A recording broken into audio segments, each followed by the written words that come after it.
Hi, I'm Chris. And I'm Jeremy. And I'm Fergal. And we're from Movie Smash. Comic book movies are having a golden age right now with the MCU. Movies based on comics aren't necessarily a new thing, but they're a big thing. Join us every other Tuesday on Movie Smash. We explore these movies and find some hidden gems. Every other week, we revisit some of the best. And some of the worst movies based on comics or graphic novels. Was Green Lantern as bad as you remember?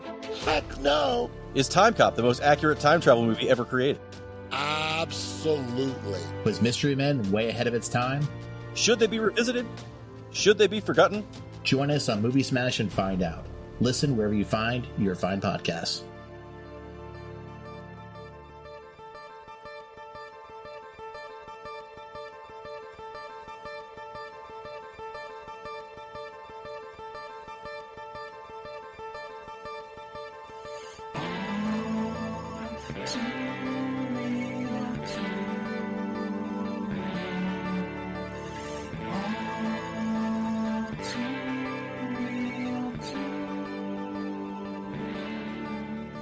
Okay, everybody, welcome to the latest episode of All2ReelToo.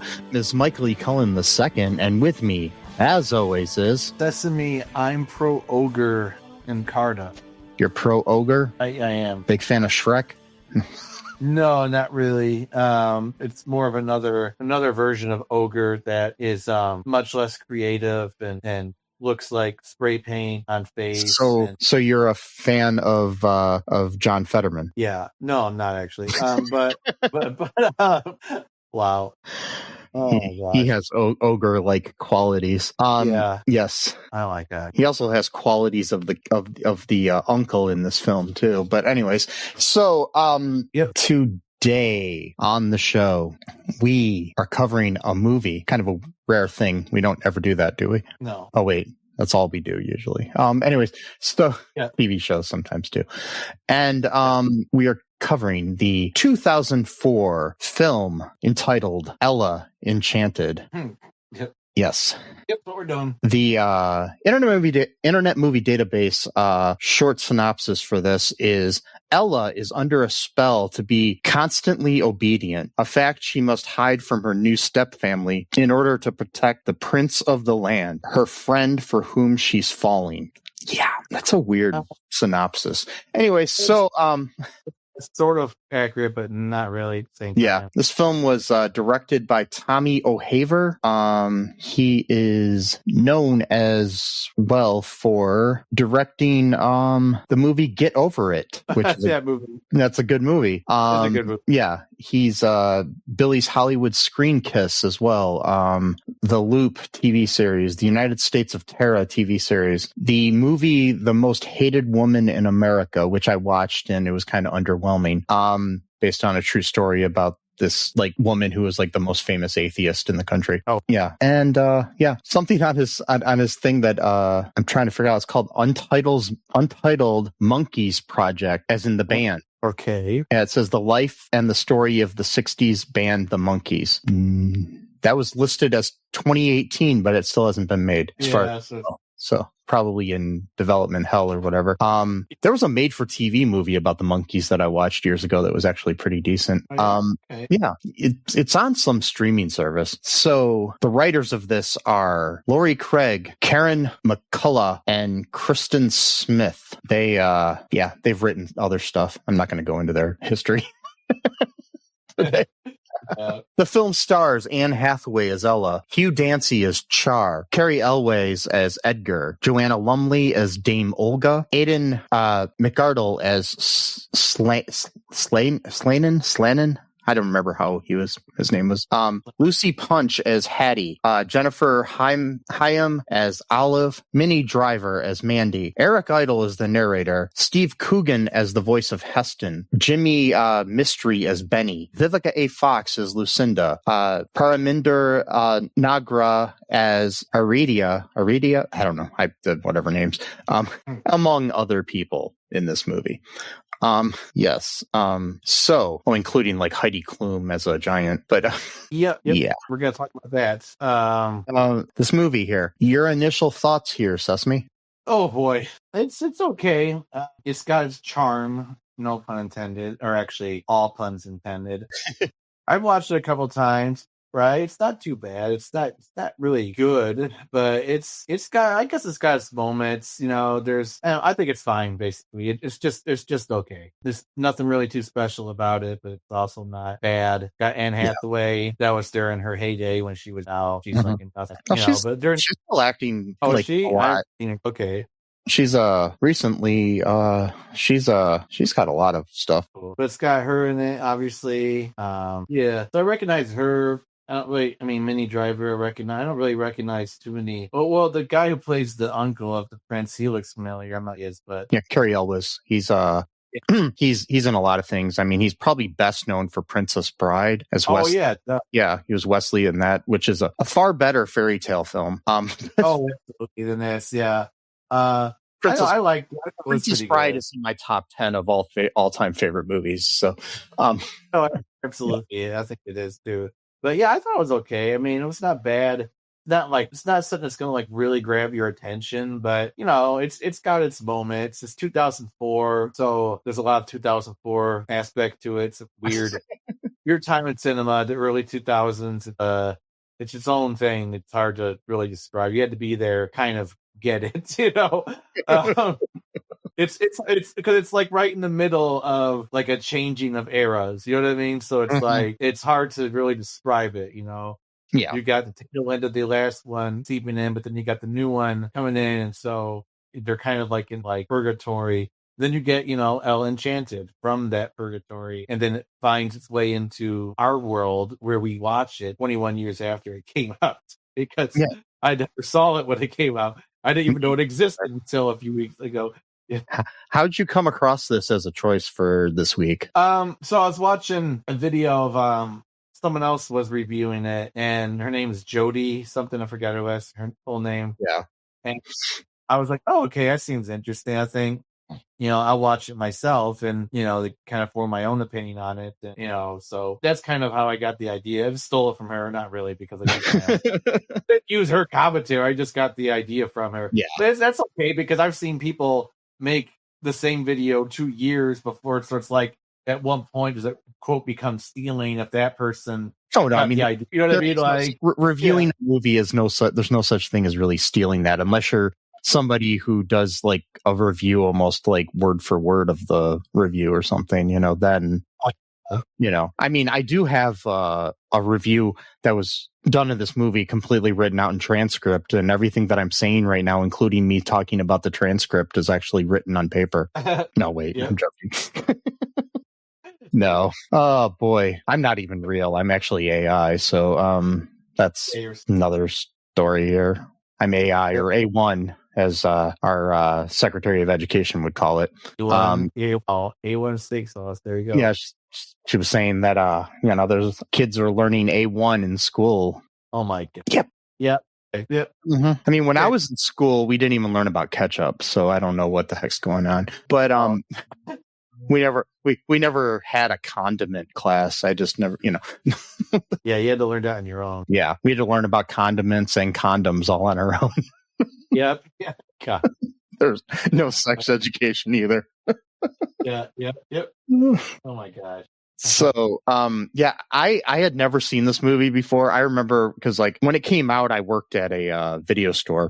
I remember when it came out on video and stocking it on the shelves and stuff, and always thought, oh, this looks like a kid's movie, which it kind of is. Yeah, it is kind of like And I really wasn't interested in watching it. So yeah, even with one of my free rentals or anything, but it was actually a lot better than I thought it would be, but it was still not good. No, it was not that great. No, it really wasn't. But like, yeah, it wasn't like absolutely horrible. But like, I can't wait to get into it though. Can we get into it? Because I got so much. Before we get right into it, I got a question for you. What do you think the budget of this movie was? Oh, really? I'm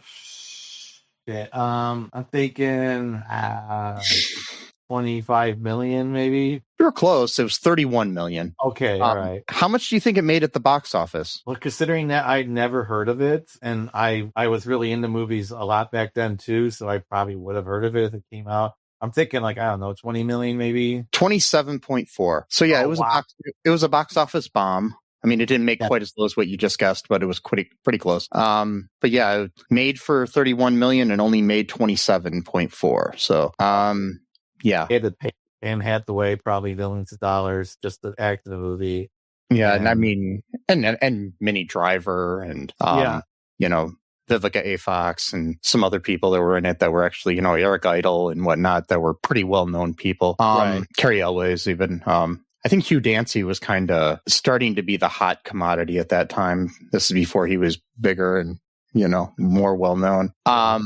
This is interesting. A lot of people didn't like the movie because there were fans of the book because it like veered a lot from the actual book. So is from what I'm reading. So, but we'll get more into that later. So what happens here in the land of Frell? Frell. So she is Ella of Frell. It's like a town. Yeah. And it got Eric Idle opening narrator, which they already told me from the beginning it's probably not going to be that great of a movie because Eric Idle's funny and stuff, but pretty much everything after Monty Python's kind of like he's not like John Cleese. He didn't really like make it after Mike is known for Monty Python and pretty much that alone. Whereas I mean, he did write Spam-A-Lot for Broadway and did pretty well there though. So yeah. Whereas at least he got that going for him. But like usually when it comes to his like cameos in movies, yeah, I always feel sorry for him a little bit because it's like, oh, you need the money to be in Christmas Vacation too. Like, you know what I mean? Like, you know, like, why would you say yes to that? You know what I mean? Like, you know, type of, anyway, so. Yeah, he was in Christmas Vacation too, but he was reprising his role from European Vacation. So I know, but it's like, I know. And then, but like, so he's narrating, Ella is born. And so apparently we live in a world where multiple fairy godmothers exist, and each baby who's born gets blessed with a quote gift by seemingly at random whatever fairy godmother just chooses to visit you, I guess. And so they get Lucinda, excuse me, who they didn't want because she always gives people quote terrible gifts because like not I guess or something. And so she picks her up, you know, the baby, you know, Ella, and like because Ella cried for like 2 straight seconds, she's like, oh, I can't handle this, and then gave her the quote gift of obedience, and then said, go to sleep, and then she went to sleep and says wake up. She woke up, and so it's like, oh, I did read something interesting on the trivia about the baby. They were twins because, you know, a lot of movies they use twins to play the babies. One of the twins was a really happy baby. The other one really loved crying a lot. So what they did is they had the happy baby in there, and then when the title card comes up of Ella Enchanted, it comes up over the face of the babies, and they swapped out the babies. They paused the filming and swapped out the babies. So then when it came back, the baby was crying. So that's kind of interesting. It is, yeah. And so Lucinda's like, oh, okay. And they're like, hey, you know, take that back. That's a terrible gift. And she's like, oh, no, you don't do it, whatever. It's like, okay, shut up, bitch. Like, you just done a horrible curse on someone. You know it's a bad gift because why would you're telling me you're so stupid that you can't foresee how it's bad that this girl's literally has to do what anyone tells her to do. Like, that's not a problem in any way whatsoever. But she goes, by the way, I've noticed that just like a lot of these movies, it's always the people of color who seem to be like the bad guys or like stupid people that do bad people too. I've noticed that. So she's black. We got a elf later on who clearly is Jewish coded, and they really make that known. Anyway, we'll get into that later. But there are some problematic racial undertones in this movie. Yeah.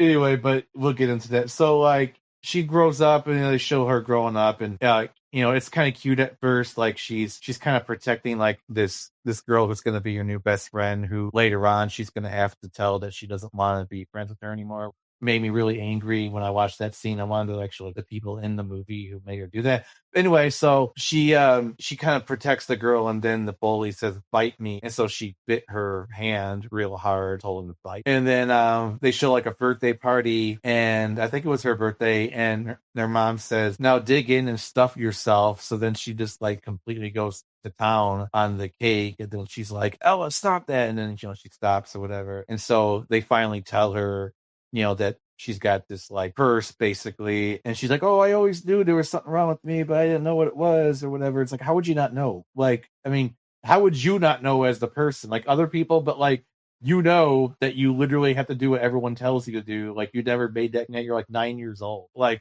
come on.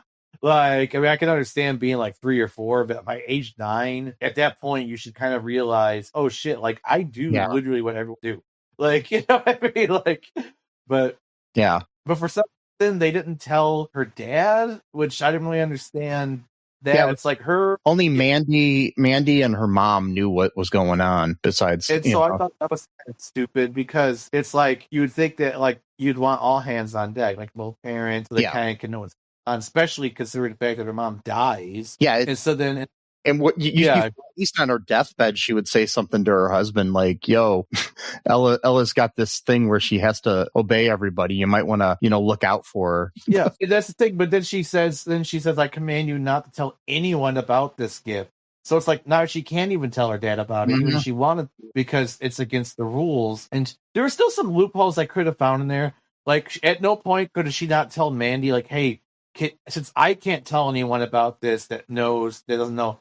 Could you could you tell my best friend about this so that if I ever do something that's going to hurt them, it's not because I'm doing it, it's because I'm literally being forced to do it." But no, apparently no one used that loophole at all for the movies. Like that would literally be the thing that would just solve everything like immediately. It's like, oh, you just go tell dad, or you just go tell what was her friend's name? Her friend's name was Arida. Areida.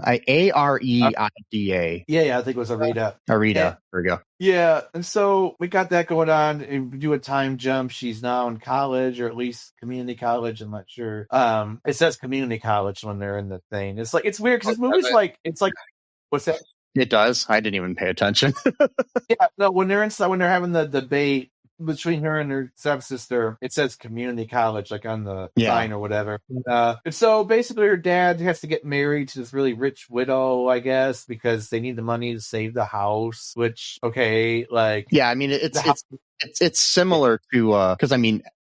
There's obvious, inspiration from Cinderella in this. Obviously, her name is Ella. Ella and the stepsters and everything, and it's very similar to what happened in there, where they were poor and they had to marry up or whatever, and then unlike Cinderella, the dad doesn't the dad die in Cinderella? I'm confused. And then she gets. I don't remember. It's been a while since. You think I know this? I also worked on a stage production of Cinderella. You think I'd know the story better? So right, whatever, it's fine. Yeah, absolutely. And it was just an interesting movie. It's like it's supposed to take place like in a fairy tale land, but like it's also supposed to be present day. It seems like so. It's kind of like a weird. The thing that's kind of cool though about a fairy tale land is it never existed. So. Right. It can be whatever you want it to be, really. No, absolutely. It could be whatever. Yeah, exactly. And so, like, these sisters, again, there are some problematic things, but again, 2004. So, the one sister is like just a total rat, like, thinks she knows it all. She's like, this is my precious one. The other one's, this one's special. And it meant special instead. Like, whatever. Yeah. Like, not very smart. A little problematic. I'm like, oh boy, she's the special one. And she is kind of just dumb. Like, she's kind of like the side. In the book, she's illiterate. Let's see. And here she's like... she's just dumb. Yeah. Annoying. Yeah, she's just kind of like annoying, like a sidekick to her older sister. And she's a kleptomaniac, too. So... That's that, yeah. So there's not really much... She doesn't really add much value to the movie, which is whatever. Fine. And her stepsister, I forgot their names. They don't matter because they're terrible people. It's Olive is the dumb one, and Hattie is the bitchy one. That's right, yeah. While we're on the stepsisters really quick, I'm just going to throw in some trivia here and there that I've read. Okay. Lucy Punch, who plays Hattie, this is the second of 4 times that she's played one of Cinderella's stepsisters. Wow. In the 2000 movie Cinderella, she played one of the stepsisters. Then in 2008 Cinderella, she played a stepsister, and then she also played one of Cinderella's stepsisters in the 2014 film Into the Woods. Typecast, man. Yeah. Sucks. That sucks, man. I mean, it's whatever, but it's it's just funny that she's played it 4 times. I mean, she plays it well because she is a horrible like Brad. I mean, as soon as they come in the house, they're like immediately raiding anything that they could find of value, like jewelry, stuff like that. She makes Ella show her the closet and then give her locket that her mom had given her on her deathbed, and she like handed over, and so she ripped it off her neck thing. She finds out pretty quickly that Ella has to do what she's told. Like she's like the first person almost immediately, which is interesting. For her whole life, nobody's noticed this, but this stepsister within like 2 days, like already knows what's up. Like, you know what I mean? Like, I don't know. It just seems kind of dumb, but like, and they're having like a debate in the community college about whether or not they like the policies of the king regent, which is Prince Char's. Get it? Ella and Char. Char. His name is Charmont, which is actually the French word for charming. Right. So you get it? Yeah. So, You get it? Ella, Charming. Anyway, so because Char's father was king, he had been killed. The story was that ogres killed him. And so his brother, who's now the king regent, he's pretty much running things. And he used that as an excuse to basically like do all kinds of like racist and speciesist like laws, like ogres are like third-class citizens. Giants are into forced slavery because they're so big they can blush a word. Elves literally are only allowed to do like 2 different jobs. Like, so it's like employment discrimination. They can only like sing and dance and stuff, which is that's very interesting too. Like you said, they're kind of Jewish coded, and he is the main elf. The main elf is, but it's interesting that they would be only allowed to do something in entertainment, which it's just because that could be almost a cross between both black people and Jews at the time. Because at the time, and a lot of times, especially like vaudeville and stuff, was full of people that were Jewish doing, performing and stuff. And then the whole, like Jews run Hollywood bullshit, so it's like, okay, whatever. And then, I mean, definitely they had a huge impact on it, especially in the early years. They themselves, write history books admitting this, and which is fine. But at the same time, it's like, so what, you'd rather not have movies, TV to watch? I mean, what would you do? I'd be like, you know what I mean? Like, life would be completely boring without, like, I mean, at least for me, because I watch tons, probably too much. Probably too much than I should, but it's something that I like. I mean, I care about. There's nothing wrong with that. There's nothing wrong with that. I know. But anyway, so I'm trying to jump around here, but like, so there's like, it's weird because it like mixes like modern day like pop idol culture and like Prince and stuff. So like the Prince has like a fan club, kind of like how like a musician would, or like a actor, or something like that. Either the posters of his image on the wall and stuff, like he's, like he's a Backstreet Boy or something, Yeah. It's weird. Like it's interesting of how they do that, because like her stepsister's like completely upset, like really creepily upset. It's like she's like, I have your posters on my wall, I know everything about you. It's like, whoa. And he like runs away. To tell Ella I came for her or whatever. Something like that. She like gets so angry at Ella because he likes her. So what happens basically is that her what's the name again? Hattie? No, okay. Hattie. Sorry, Hattie figures out during their debate because she says something like, "Oh, just shut up and admit that you're stupid." And then like she's like, I'm shutting up and I admit I'm stupid or something like that. It's like, wait, what? Because like she like clearly won the argument or the debate. You know what I mean? And then like she's like, oh, hold out your tongue or whatever. And so she does that, and so she like kind of knows what's up, and because again, anyone with like one brain cell would be allowed, like but whatever. It took her brat stepsister to figure it out. You need college debate, and so like Hattie's basically like your typical conservative, like, oh, racism's awesome actually, and I'm glad that he's oppressing all these different groups of people and stuff like that. Like, I love it when other people are mistreated and they live in poverty and. See, xenophobia and racism is the greatest thing in the world, according to them. Yeah. Nella's a piece of shit for like not liking that, and so now I'm gonna make her do things against her will as form of punishment for her being a good. Anyway, so that's pretty much like what else happened? A blanket. I watched it twice. I should be able to So Jump around. So she decides to take off after at one point she's forced to tell her best friend that, she doesn't want to be around her anymore, and she, hates her and all that bullshit. What's that? Yeah. I hated that. Me too. It was stupid. And my thing too with that is you've got Parminder Nagra, who is like known for being at the time in Bend It Like Beckham, and then she later went on to be on ER for years. She's a really good actress, and she was wasted in this movie. She was totally like, I know. They should have developed that character more, in my opinion. Anyways, so yeah, we've got that. So she decides to go off onto this journey. We find out that Mandy has a boyfriend who is stuck inside of a book because Mandy's not great with her magic. Mm-hmm. And she tried to do something and accidentally got him stuck inside of a book. So this guy, Benny, is in a book. Facebook. He's a Facebook. He's Facebook, yes. Yes. He's the Mark Zuckerberg of the movie. No, I'm joking. No, this guy's actually a good guy, but no. He's like one of the people that Mark Zuckerberg fucked over. But yeah. Yeah, exactly. And this, like, I forgot to mention too. So like they have like a household fairy. So I'm worried.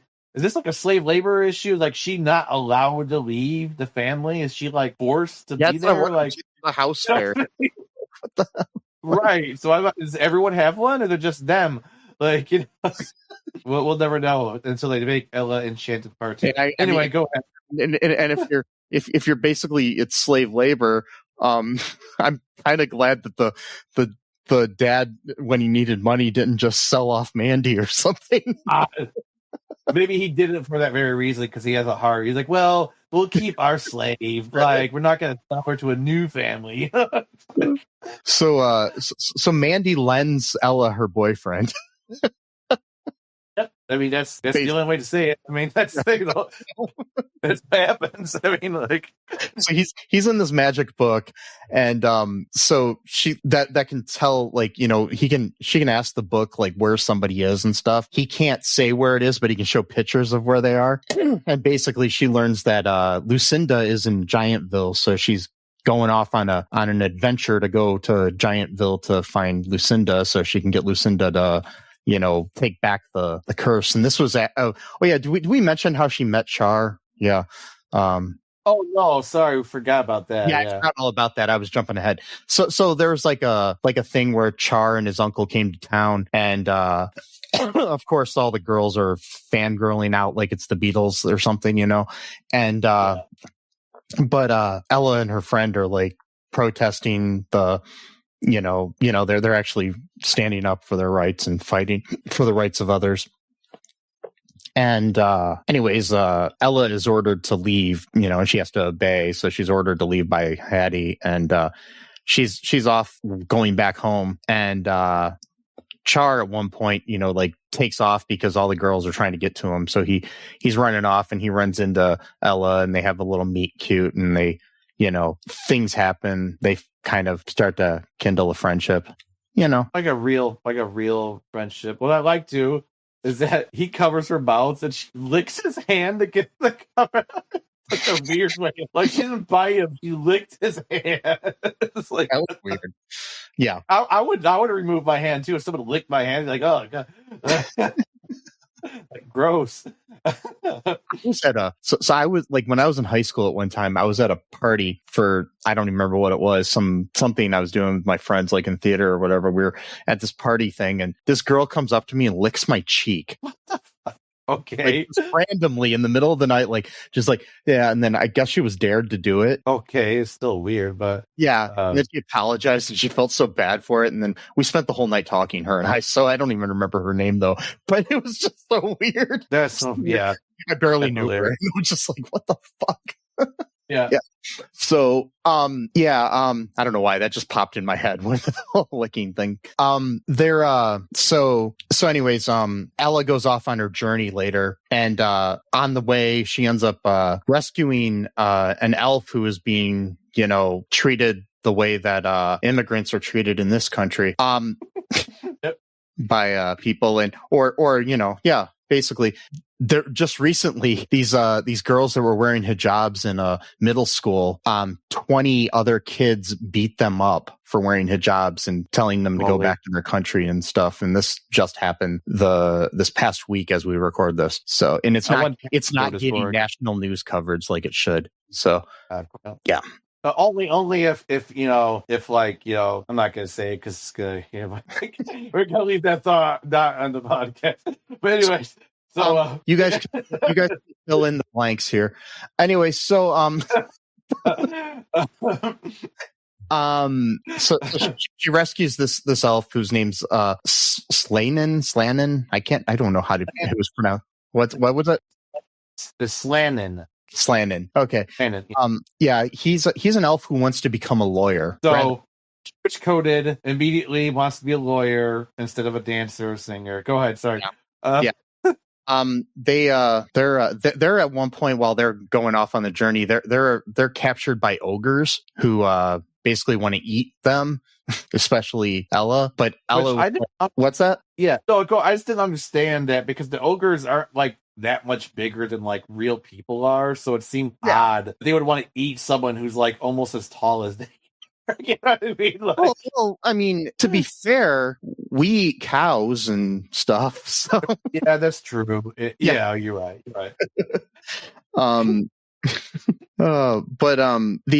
So they're gonna like at one point boil her, and she can't get away because she was told to like stay still or something by somebody.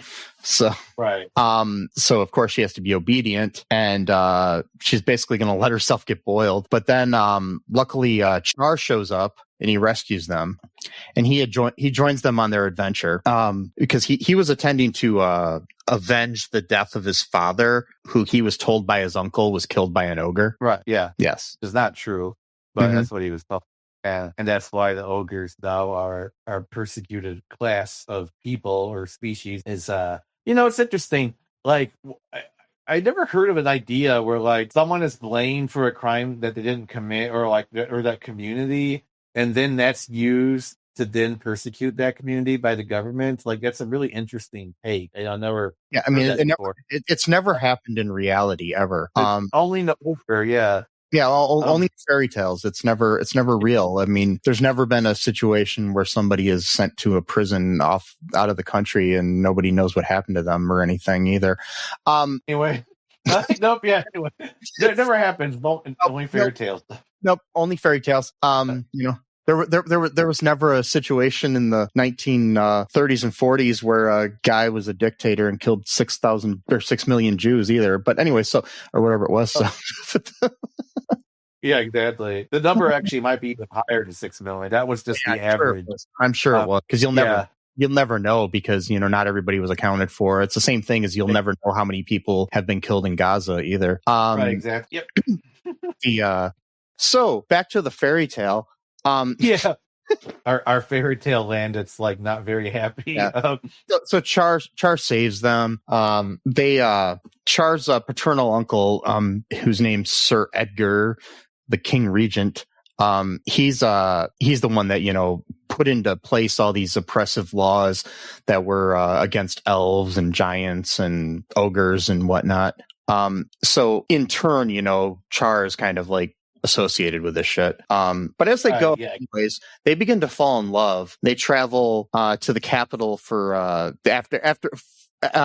they start to travel towards the capital because Char's going to be his coronation to become king. Yeah. But on the way there, they go to Giant Land and hang out, and there's like a wedding going on. They have to sing at the wedding because, I should say she does. Ella does, because she's told to sing. So she's got to obey and sing there. And she sings, what was it? A Queen song, Somebody to Love. And, so what else here? What happens at the giant wedding? What happens? Well, a lot of things happen at the wedding, actually. So Slanin, God, there's so many, like, the problem with this movie is that there's so many little things that happen that are actually really important to the story, but they're like really, really small scenes or short scenes. So like, not only are elves like limited to like 2 or 3 different professions. I think one is juggling, singing, and dancing. I think that's it. Not only that, the government actually kidnaps stray elves, and then so it's like, so is it slavery? Because like it's one thing to be said like you can only do these 3 jobs, but then it's another thing like a car to pick you up. You're like, no, you're going to this gig right now. Like, I mean, like what the fuck? And so I mean, at least in this situation, not saying that it's good that they're forced to do something, but at least they're, being forced to sing and dance and not like do grueling labor or something, Science are forced to do. So basically, like Slandon, like I said before, he's Jewish coded, not like super much, but like you can tell that's what they're going for. And he's like, I don't want to be a singer. I want to be a lawyer. Okay, Jewish lawyer. But then that's just one off. Like, okay, maybe not. But then he wants to go to dinner with Ella, not as like a date, just like friend. He's like, oh, it was great. I got a coupon. Like, okay, so he's stingy with this money. It's like, come on, guys. Like, like really, why are we doing this? Like, it's like, why? Why do they? A lot of movies did this too. Like during that time. It's like, I don't know if they thought it was supposed to be funny or if it was just like a lot of or if it was unintentional. It might have been unintentional too, but still. It's like, I don't know. And it's so, anyway, there was that part that I thought was a little bit iffy. I'm like, I don't know if I like that. But more concerning than that is the fact that during the wedding thing when Ella's just going nuts, I mean, she's like, she could sing all of a sudden because they told her to sing. Yeah. And that's the other thing. So like she like gets like powers and abilities that like she doesn't normally have. Yeah, because like when she rescues the elf, she's basically being told what to do to by him to help rescue him, and she's doing everything that he says. Like she's all of a sudden turns into like, I don't know, like Jackie Chan or something, She was breaking out like kung fu and karate, like, which I'm sure she did not learn. And then I mean, maybe they have that in this fairy tale, like, I don't know, but yeah, I doubt she do it because she'd shown no interest in it. Well, you learn that right after you learn your A1 classes, and then they start breaking out. No, they wouldn't. They don't want you to learn how to defend yourself. They're not gonna teach you karate, but like, and so yeah, when she saved Slannon, and then like at one point Slannon was trying to help her when they're gonna boil her for eating her, and he said forget it, and then like she forgot like everything, like what was going on, so like they like retell his story. He's like, wait, didn't we just go over? Oh yeah, I guess we did. And so they were gonna boil her and kill her, which okay, interesting. But then like he's supposed to be a good guy somehow, but like he's trying to murder. Wow, exactly how he could. Oh, girl, I'm fine, whatever. It's complicated. There's dichotomy to different people. Some people have good traits and bad traits, and both, and I mean, like he said, he was the ogre of leisure before he got forced into this life. So maybe it just kind of. But man, the wardrobe in this movie is spot on. The clubs that look like made of plastic, the alcohol, the fucking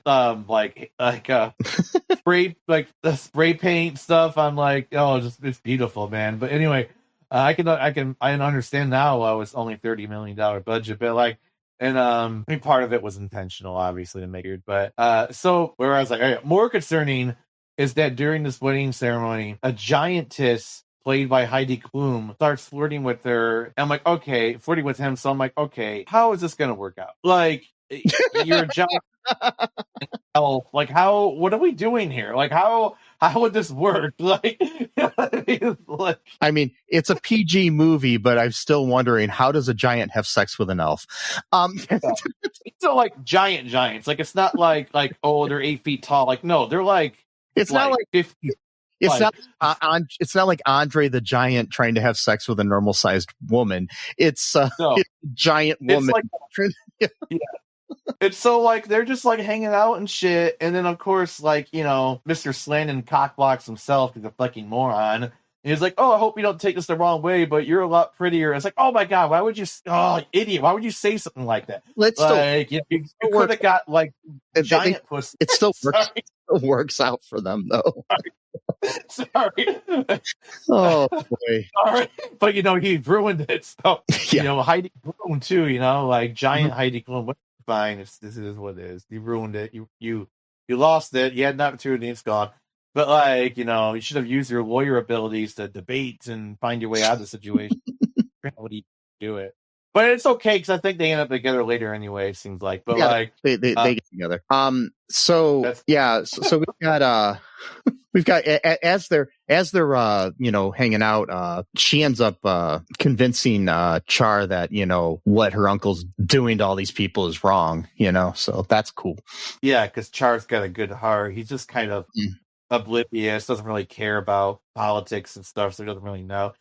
Char's basically your like medium voter in America. It's like checked out of politics, kind of a good person, doesn't really know too much about what's going on, doesn't really want to know too much about what's going on, but like, it's a decent person, once you have guidance from a person like Ella, like let's say not like a podcaster, ogre, or whatever, talking about eating people and how it's good for you. And that like you shouldn't drink water with fluoride in it because it's gonna make you like into like an autistic person who also. But that's the other thing too. They would say fluoride makes you more obedient. There we go, full circle. Like, okay. Yep. Sorry, I had to find the thread where I was going with it. Yeah. Oh, I found it. I mean, it took me a bit. As I walk away. Anyway, so yeah, go ahead. so we've got them heading to the castle and stuff, and they end up getting there. But yep. And he introduces his uncle Edgar to Ella, and then at the same time, there's like a tour of the castle going on, and her stepsisters are part of that. And during this thing, somehow, because she's jealous, Hattie lets Edgar know that Ella is obedient and has to obey whatever anybody says. And he plays along and tries to tell Hattie that, well, I can, if you help me out here, I can guarantee you Char's hand in marriage, and so whatever. But like that, yeah. But he commands her to. He ends up commanding Ella to kill Char at midnight, stab him through the heart, and that's when he's planning to ask Ella to marry him. So yeah. Romantic. So they knowing anyways. What happens then? We got okay. So Edgar also reveals in that point that he murdered Char's father. I know, just flat out. It's like the villain monologue. Basically like, yeah, I did it. And blah, blah, blah, I do want to point out something that I read the synopsis of the book. Edgar is not in the book at all. Oh, okay. And Char has parents who are loving and kind and stuff. So. It's like the Wiki thing, like you were talking about last night, of how like the book is like nothing like the movie or musical, or not maybe not nothing, but it's like a lot. I mean, completely it's loosely based, So, like this book seemed to be more serious than the movie too, right? I mean, Ella Enchanted, like, right? Yeah. So Ella writes Char a letter at one point saying that she must leave but cannot explain why because she's not allowed to. Right. So she has Slannon. What's his name? It's Slannon. I'm never going to get it right. Chain her to a tree far off from the castle, hoping to wait out Edgar's command. So like waiting out for past midnight so things don't happen and she has to kill him.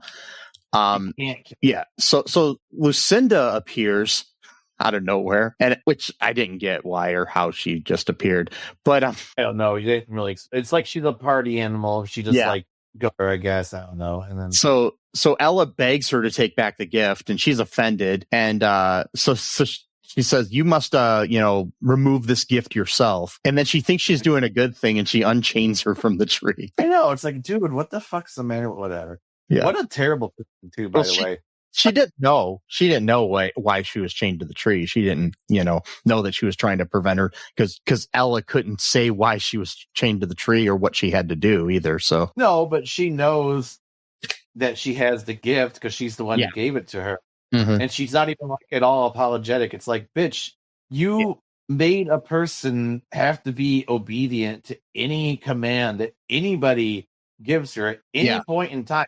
Now look at the implications of this. If this movie were like, let's say PG-13 or rated R, and how dark this movie could get.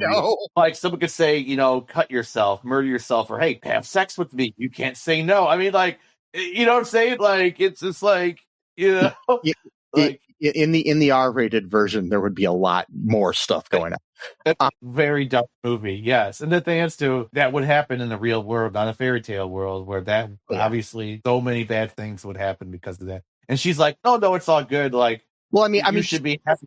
Just look at how easily people are led into cults and stuff and obey the cult leader or other people in it, just because they think, oh, I'm going to go to hell if I don't have sex with this guy or whatever. So, yeah. Or people who get swindled by the ideas that like certain ethnic groups are eating people's animals and pets, and that's the reason why we need to have a fascist government because it's going to screw everyone over. Yep. Stuff like that. Yep. So, anyways, she also while this is going on, Slannon is like getting a bunch of people together, bringing the troops. He's got all these elves and ogres and giants and stuff coming to take on the place. Char, she goes back to she ends up at the dance or whatever. Because Lucinda basically forces her back to the castle, and she's gonna have to now kill him. So she stumbles into the ball. Char takes her to the Hall of Mirrors where he proposes, and she's like saying no, and she's about to stab him, and he sees it in the mirror reflection. She sees herself in the mirror and then commands herself to be freed from the curse. So she should have thought of the first day. But yeah, you should have, because her mom is like, you're more powerful than any spell. Okay, so why does it wait like there's, know, or like another loophole again. Like there's so many loopholes. Like she could have told Char, like, hey, I'm not allowed to tell you why.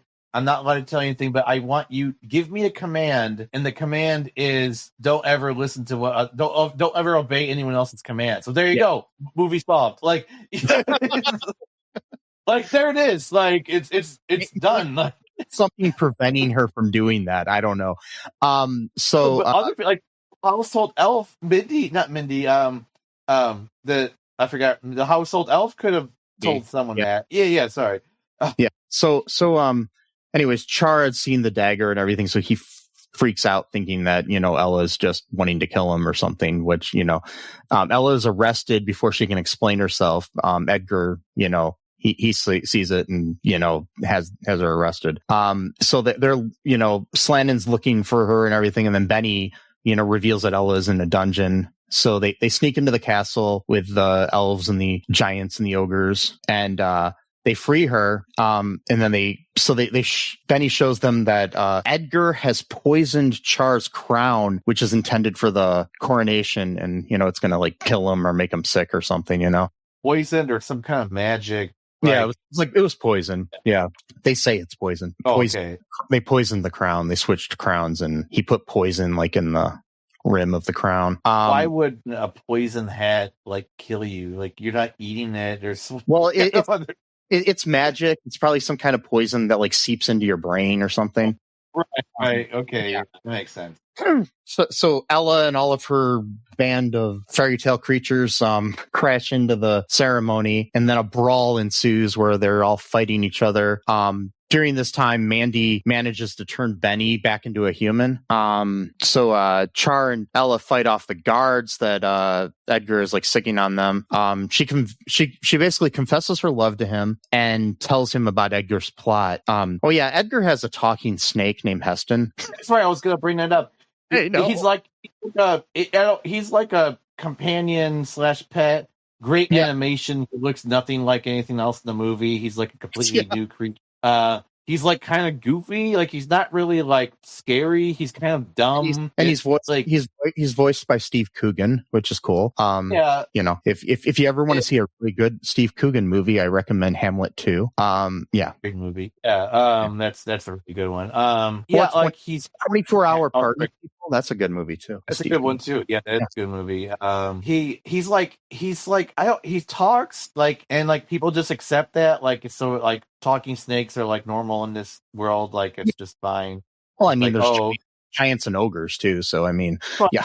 So it's like, here's Heston, who is a completely different animation style than everyone else in the movie. So he's like his own special world that he lives. He's kind of dumb. Like he like spies for Edgar, but like he always gets in trouble. Like he's not really good at it, I guess. I don't know. Like they're trying to do a thing. I think he was the most pointless character in there. And I mean, him spying is basically like the like device of being able to see what's going on, kind of like the crystal ball that the Wicked Witch of the West looks into in Wizard of Oz to see what Dorothy's up to and stuff. You know, it's kind of like that. It's like that.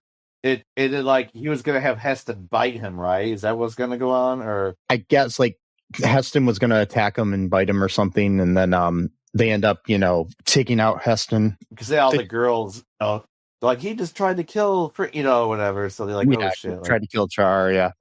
So he almost, fatally bites him. So that basically, explains things. Edgar tries to proclaim himself king, and then he foolishly puts on the poisoned crown. Where he's like, oops, or whatever, and he falls down. Like, oops. Puts on the crown because he's a dumbass, and he collapses. And so soon after that, Char and Ella are married. And Char toasts to a new era of equality among all citizens of the kingdom. Yeah, which lasts like 2 weeks probably. Yeah, which is something that's going to happen soon in the real world, right? Yeah. Anyways, we see there's like this. They break into this number of "Don't Go Breaking My Heart." You see, Edgar didn't die. He's still alive, but he's disabled and confined to a wheelchair, and like he's a dumbass. Lollipop. Yeah, I know, eating a lollipop. Yeah, and then we like with disabled people now. Yeah, we have this this "Don't Go Breaking My Heart" sing along, which was way too long, and so then we end with them riding off into the sunset to their honeymoon or whatever. So yeah, and her friend was at the wedding, so eventually she was able to tell. Happened. He was literally forced to tell her those things. Again, lots of weird things about this movie. Like, for example, the Heston scene we just talked about. He was gonna bite Char so that he'd die, and then they storm. Okay, what world do people rush after a venomous snake? Like, what are you talking? Like, even if it's a bunch of people, one of these people are gonna get bit. Like, you know what I mean? It's just like, well, they're strong. Yeah, I guess. Because I would not rush towards a venomous snake, even if I was surrounded by like 300 other people. I know one of us is going to get the bites. Sadly, a lot of people hang out with venomous snakes in the White House. Anyway, so the So do you want to hear some trivia here? Yeah, sure. Okay. So this was shot in Ireland, and they had to digitize all the skies to a brilliant blue because the Ireland has like overcast skies all the time. So okay. During the fight scene with the ogres, a horse fell on stuntman Rob Inch, shattering his pelvis in 30 places. Wow. Yeah. The opening shot that mixed the live action and models took 6 to 7 months to create. Wow. The Hall of Mirrors scene was the most difficult to film due to the mirrors and, the complexity of camera angles because you don't want to get the camera in the mirror. Yeah. See. Yeah, Lamia, where Prince Char lives, is modeled after downtown Manhattan with castles in place of skyscrapers, bridges, rivers, and island topography. It also is named after the Greek myth of Lamia. I don't know that story, but yeah. Alexa Penvego auditioned for the role of Ella. People know her from Spy Kids and stuff. Yeah. Yeah. I'm trying to find any good stuff here. So Andy Garcia, Mel Brooks, Edward James Olmos, Jeff Garlin, and Bob Newhart were all considered for the voice of Heston. Wow. Yeah. The only movie to feature both Eric Idle and Steve Coogan. Okay, interesting. Yeah, or isn't the only. This isn't the only movie. I'm sorry. They also appeared in The Wind in the Willows. Oh. Yeah. The shoes that Ella steals in the mall scene were really made of glass. There were 2 pairs made. Unfortunately, Anne Hathaway broke both pairs during filming. Okay. There's a lot of differences between the book and the movie, including the fact that Edgar doesn't exist in the book. Yeah. Yep, that's about it. Any other thoughts here on this movie before we wrap things up? No, not really. But I would recommend watching at least one. I say yes. Watch it. Enjoy it. And I hope you've already watched it by the point that you're in this point of our episode. Yeah. I mean, there's no point now of watching it. I mean, I guess you could still watch it anyway, but yeah. So that's all I had to say about it. I'll just say it wasn't great, wasn't bad. It was just a movie. And it might keep your kids entertained or something. I don't know. So folks, just want to tell you, be sure to check out all2reeltoo.com. You can find links to all of our social media, our TeePublic, where you can buy some merchandise, our Patreon, where you can help support the show. Share the show anywhere you can. That's the easiest and least expensive way to help spread the word. Okay, Hummingbird? And I need help. And that's good, folks. Do it up. Do it up. Yeah. And send us any messages or any suggestions for episodes to mike@cullenpark.com. Good way to, be involved. Do the right thing. Do it. And, just remember that trans lives are human lives. Free Palestine. No human is illegal. Black lives matter. Equality is a good thing, which we learned in this movie. No, it's not. It's terrible. No, it's a good thing. I know. I'm just letting you know. It is. It is. Trust me, it is. Because all parts of me are equal. Anyway, so I don't know what that meant. So, all humans are human. Like I said, no human is illegal. Just remember that I love you. I bet he showers naked. It's an actual line from the movie. Yes, I forgot about that. Yeah. Yeah. Sesame loves you. I do. And until next time, bye-bye. Thanks for listening to All2ReelToo podcast, a Cullen Park production. Produced and edited by Michael E. Cullen II. Music by Matthew Hawes. Subscribe and share the show. Visit us at cullenpark.com.